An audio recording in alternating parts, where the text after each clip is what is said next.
integrante del CEFOPED, del Centro de Estudios y Formación en Políticas Educativas, Mariano Yedro, analista de Nodal. Bienvenido, Mariano, ¿cómo estás?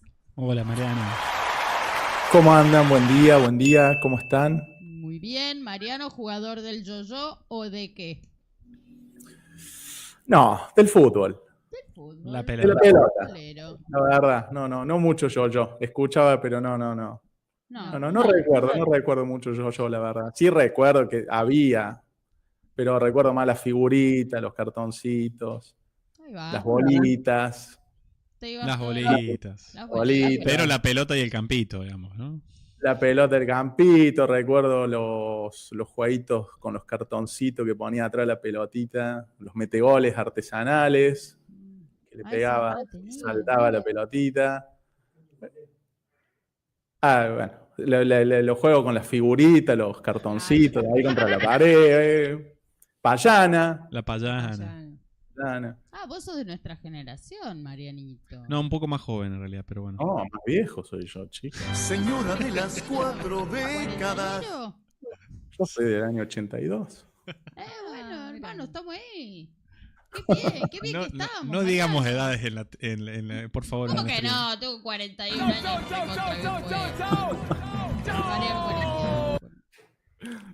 ¿Cómo estás, Mariano?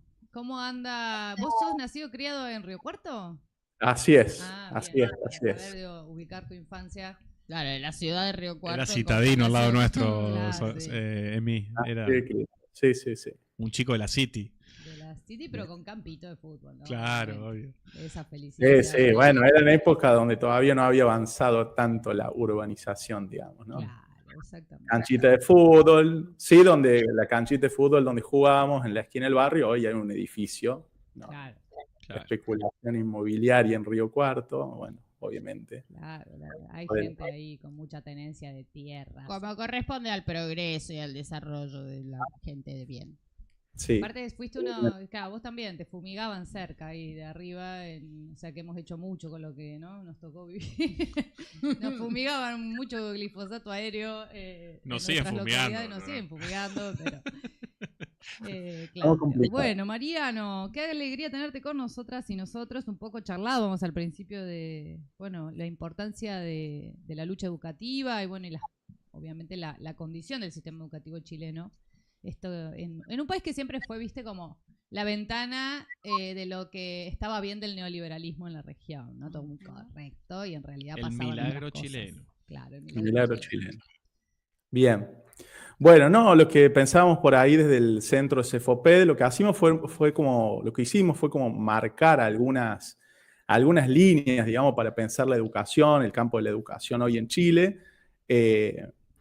desde Pinochet a la actualidad, ¿no? Nos centramos un poco en esta etapa que uno podría caracterizar a grandes rasgos como neoliberal, podríamos decir.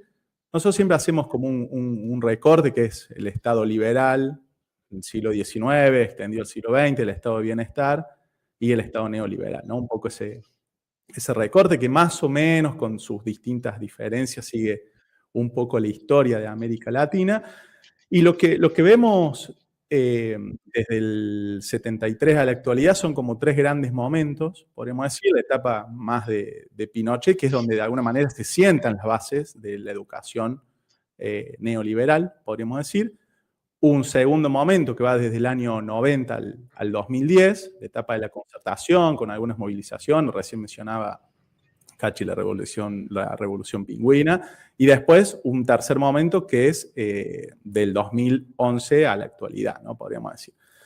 Un poco ese es el recorrido que hicimos para ver lo que uno podría decir, ¿no? Esto de manera como de lo que vimos, ¿no? Después, por supuesto, se podría conversar más, pero lo que vimos son como lineamientos estructurales que hacen que el sistema educativo neoliberal se mantenga, ¿no?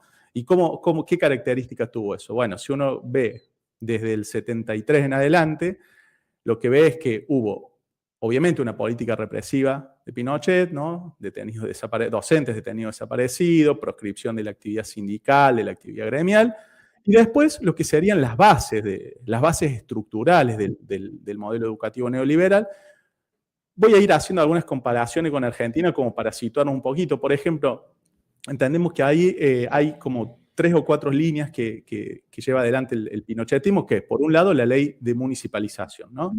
En el año 1980, 1981, se sientan las bases de toda esta reforma estructural. La ley de municipalización, algo muy parecido a lo que acá fue la ley de transferencia, ¿no? Se transfieren los niveles del nivel primario y del nivel secundario a los municipios, ¿no? O sea, no a las provincias, que allá serían regiones, sino a los municipios, ¿no?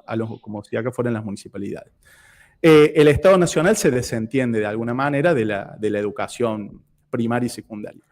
Después, toca también el sistema superior no universitario, lo que conocemos como terciarios, ¿no? Se crean 2 instituciones centrales, los centros de formación técnica y los institutos profesionales, que de alguna manera hacen un fuerte hincapié en la capacitación técnica, teniendo en cuenta la economía extractivista de Chile, ¿no? Que también funde el neoliberalismo.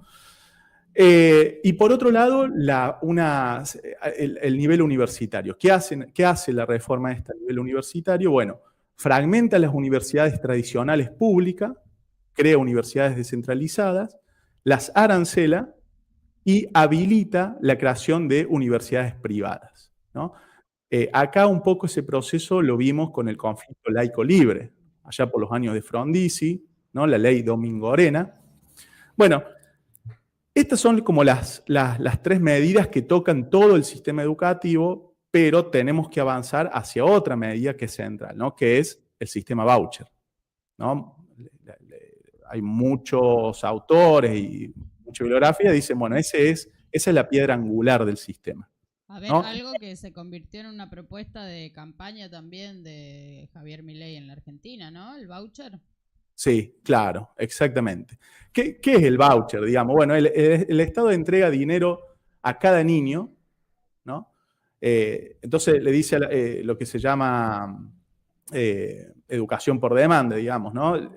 Entrega dinero a cada niño y las familias inscriben a los niños, a su hijo, a su hija, en el colegio que deseen. ¿No? Por supuesto que no ven las familias el dinero, sino que el Estado entregue ese dinero a las escuelas. Que deseen, entre comillas, ¿no, Mariano? Porque... Claro, te dan una determinada cantidad de dinero y vos inscribís a tu niño en las escuelas. Lo que pasa es que, bueno, algunas escuelas te cobran por encima de lo que es ese voucher, ¿no? Y otras escuelas vas con lo que ese voucher te alcanza, digamos, ¿no? Este sistema, primero, fue propuesto por Milton Friedman, ¿no? Uno de los padres, podríamos decir, del neoliberalismo. Y por otro lado, ¿cuál fue el criterio? Bueno, que según el criterio neoliberal, esto permitiría incrementar la competencia porque las escuelas intentarían mejorar su calidad para atraer más niños, ¿no? Porque mientras más niños recibe una escuela, más dinero recibe también. Claro. ¿Sí?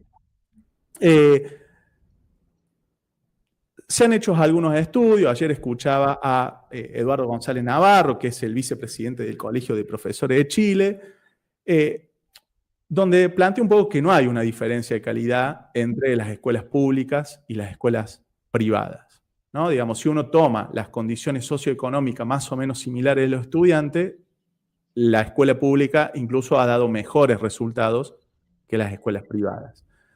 Esto señalaba González Navarro, ¿no? Y por otro lado, lo que sí ha generado es una segmentación educativa, ¿no? Circuitos diferenciados porque, bueno, escuelas, los estudiantes que van con voucher a escuelas públicas y los estudiantes que van con voucher a escuela privada, ¿no? Porque todos los chicos al final están subvencionados por ese sistema de voucher. Y lo que sí ha cambiado también es que porque también lo que habilitó esta reforma estructural fue la creación de escuelas privadas, ¿no? Entonces, vos hasta antes del 80 tenías el 80% de la matrícula de estudiantes iba a escuelas públicas y si vos ves la actualidad, el 55% de estudiantes va a escuelas privadas. Claro. ¿No? Esa es una tendencia en toda la región, Mariano, salvo en Argentina, ¿no? Tengo entendido. Sí. Sí, habría, a ver, no recuerdo los números de Argentina. Argentina todavía nos mantenemos arriba del 50% en públicas. En pública, ¿en nivel secundario? Sí, en los niveles en general. Y en Bien. el universitario en particular también. En el resto de los países, en general, siempre supera el 50%. Uruguay de los también tiene el mismo. Bien. Uruguay. Bueno, es una... mentira, no iba a decir que es una provincia nuestra, pero no. No, sí, Uruguay también lo sostiene. El paisito. Bien. Es verdad, me olvidé. Bueno, ese un poco. ¿Y qué otra cosa instala Pinochet, digamos, para que veamos las bases fundacionales, las bases estructurales de este sistema? La Ley Orgánica Constitucional de Enseñanza, ¿no? La LOCE o LOCHE. Y que se establece el principio de subsidiariedad del Estado, ¿no? Uno lo piensa un poco como si fuese acá la Ley Federal de Educación, ¿no? Entonces, bueno, un poco ahí se sentaron las bases de un sistema que sigue, digamos, en sus planteos fundamentales continúa. Si nos vamos un poquito más adelante, pasamos la etapa de Pinochet, nos introducimos un poquito en la etapa de la concertación, digamos, de 1990 al 2010. ¿Qué pasó ahí? ¿Qué elementos centrales en el ámbito educativo vemos? Bueno, vemos, primero en el 2005 se crea el CAE, el crédito con aval del Estado. Este crédito con aval del Estado era una medida destinada a aquellos estudiantes que querían seguir la universidad, podían pedir un préstamo al banco y ese préstamo iba con aval del Estado. Se desarrolló fuertemente durante la presidencia de Bachelet, la primera, 2006 al 2010. El aval del Estado significa que te sale como de garante. Exactamente. Pero exactamente. Vos, sí. Lo pagas, o sea, vos cursás la carrera universitaria, una vez que termines la carrera universitaria empezás a trabajar y pagas la deuda. ¿Sí? Una deuda que te puede hipotecar la vida durante décadas. Claro. Sí. Supuestamente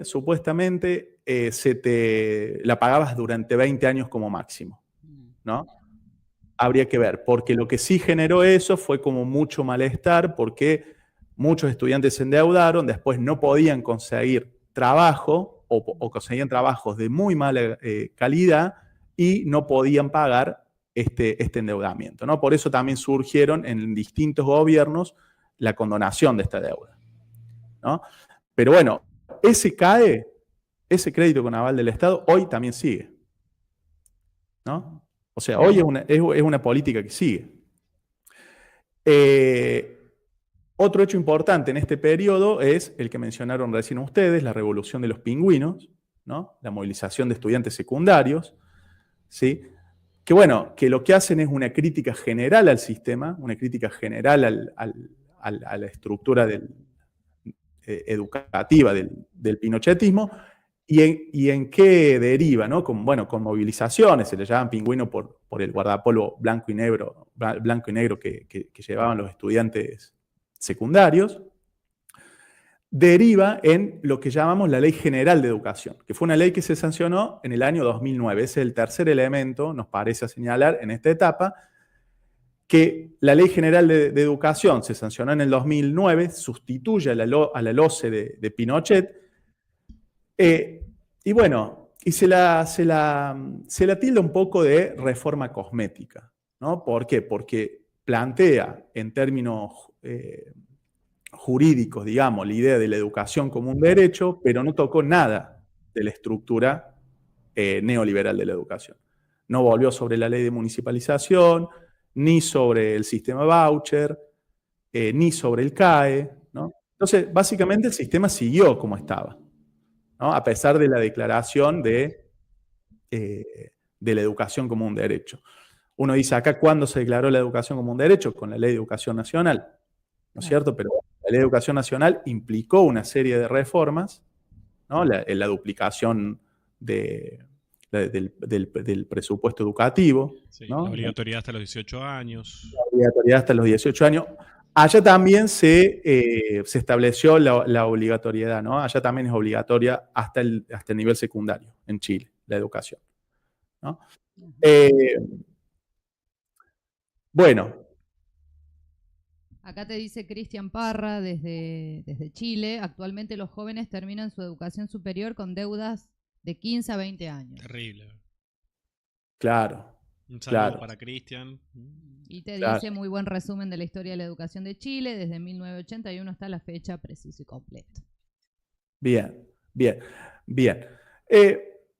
Bueno, esa ley general entonces de educación es como una ley bastante, esto que dice, ¿no? Una reforma cosmética. Si nos situamos en un tercer momento, del 2011 a la actualidad, podríamos decir, tenemos una etapa de fuertes movilizaciones, las que mencionaban recién ustedes, ya no a nivel de estudiantes secundarios, tanto a nivel de estudiantes secundarios, sino más bien a nivel de las movilizaciones universitarias. De ahí surgen figuras que mencioné recién, Camila Vallejo, Gabriel Boric. Y bueno, en lo único me parece que se avanzó en relación a esas movilizaciones fue en la Ley de Educación Superior, ¿no? En el 2016 se sancionó la gratuidad universitaria y en el 2018 se sacó una Ley de Educación Superior. El 50%, por ejemplo, hoy de quienes cursan las universidades permite hacerlo sin los aranceles en relación a la condición económica de quienes cursan. ¿Sí? O sea, alguien de clase media, digamos, de alguna manera sigue pagando la universidad, pero los sectores más populares estarían pudiendo acceder a esa matrícula. Siempre en universidades estatales. Estamos hablando de 12 universidades estatales, ¿no? O sea, siguen aranceladas, pero para algunos sectores no, ¿no? Eso nos parece que es como en el único aspecto que podemos ver algunas modificaciones. En el 2019 se produjo, bueno, el estallido social, ¿no? Hubo un proyecto constitucional donde intentaba modificar también las bases de la educación neoliberal, pero bueno, ese proyecto constitucional finalmente fue rechazado, ¿no es cierto?, a través de un plebiscito popular. Y bueno, como síntesis, ¿qué podemos decir, digamos? Que la estructura a grandes rasgos del neoliberalismo sigue, ¿no? La grande estructura del neoliberalismo se mantiene vigente, ¿no? La ley de municipalización o descentralización, el sistema voucher, el CAE, lo único que aparece como una medida que habría que leerla en términos positivos sería la ley de gratuidad universitaria del 2018, ¿no? Ese sería lo que, bueno, de alguna manera ha venido mejorando, ¿no? Claro, bueno, claro. Está muy bien esta precisión sobre, ¿no? Sí. Sabiendo, digo, yo no soy fan ni devota de Boric, pero los sistemas universitarios, en general el sistema educativo, obviamente porque es una inversión social y ahí chocás, ¿no?, con un gran mercado, que es el mercado de la educación para ciertos sectores, obviamente porque es un gran, ¿no?, hay un gran mercado lucrativo. Es un negocio enorme. Claro, entonces, la verdad, bueno, nosotros en Argentina seguimos teniendo una ley de educación superior de los 90, digo, no es tan sencillo modificar o avanzar, pero bueno, en Chile... Pero estuvo la ley Puigros también en Argentina, claro, que garantizó la gratuidad de la enseñanza de grado y que no es menor. Digo, Está bien, digo, pero... O sea, sabiendo que no son tan sencillos los cambios, voy a terminar la idea, Boric tenía una plataforma sobre la que pararse porque claro, un sujeto principal de ese estallido había sido protagonizado por el movimiento estudiantil y por la comunidad educativa. Entonces, obviamente, iban a esperar que, bueno, ese gobierno respondiera a sus demandas, porque además... con la represión en esto que nos traes, Mariano, ¿no? Una represión que se llevó muertos, que todavía tiene presos políticos, que hubo mutilaciones, hubo, ¿no?, mutilados ojos, oculares, exacto. Mutilados oculares, digo, que todavía no cae la justicia sobre esos carabineros que fueron, ¿no?, quienes ejecutaron la violencia institucional. Entonces, bueno, claro, el malestar puede verse y además, bueno, en Argentina venimos del futuro también analizando. Sí, por ahí lo que uno podría decir, lo curioso, digamos, también, o lo paradójico, digamos, es que con la historia de lucha estudiantil que vemos, digamos, en las últimas décadas, el sistema sigue intacto, básicamente. Claro. En este punto de la gratuidad universitaria, pero digamos, o sea, si uno ve las movilizaciones pingüinas, las movilizaciones de 2011-2019, el estallido social de 2019, los proyectos constitucionales, bueno, vos decís, bueno, hay una historia ahí, pero no, la estructura se mantiene, los sectores conservadores se mantienen, y si uno, también pensábamos un poco esto, ¿no? Uno puede hacer una mirada retrospectiva, ¿no? Y puede decir, bueno, en el siglo XIX, porque lo que sí pasa en Chile es que después de la Revolución consolida rápidamente su Estado, en 1830, ¿no? Nosotros, sistema portaliano, se consolida un Estado que nosotros acá le llamamos oligárquico, ¿no? Allá también se consolida, pero la ley de instrucción primaria allá se sanciona recién en 1920. ¿No? O sea, durante todo ese siglo XIX... Sí, 26 años después de lo que pasó en Argentina, 1420, 1894, o sea... 84, perdón. 84. 36 años después. Es mucho. Claro, claro. Y hay un sistema muy dirigido a las élites, ¿no? Porque no hubo una instrucción primaria. Pero ahí sí, con esa ley podemos decir, bueno, ahí sí hay un triunfo de los sectores que entienden que el Estado tiene que hacerse cargo de la educación, que el Estado es el principal garante de la educación. Y después también lo vemos un poco en el recorrido que va, lo que podríamos llamar los estados de bienestar, digamos, que va del 20 al 73, ¿no? Ya en los proyectos de frentes populares o en los proyectos socialistas también había una concepción del Estado siendo garante de la educación, ¿no? Bueno, eso se rompe con la llegada de Pinochet. Pero hay una historia durante esta ley de instrucción primaria, durante el periodo del Estado de Bienestar, durante todas las movilizaciones que podríamos estar diciendo, bueno, hay elementos para cambiar esa reforma, pero hacer una reforma donde el Estado aparece no como subsidiario, sino como garante de una educación popular, democrática y demás. Pero bueno, eso no pasa, ¿no? No ha pasado. Excelente, Mariano. Sí, es espectacular. Las complejidades de los procesos históricos, ¿no? Uno cuando mira un sector, mira también la situación general, y nos has traído un valiosísimo análisis desde el CEFOPED. Así que muchísimas gracias, Mariano, de verdad. Bueno, gracias. Un gusto. Gracias a ustedes. Espectacular el recuento. Siempre es un gusto. Saludos a todos. Y toda la comunidad que te saluda y que fue aportando también.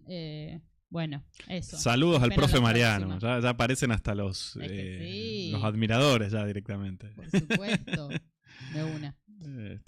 Hay que mirar la complejidad con esta capacidad reflexiva y de información. Mariano Yedro ha traído una vez más la situación de nuestra América, en este caso la chilena, a Nodal se prende.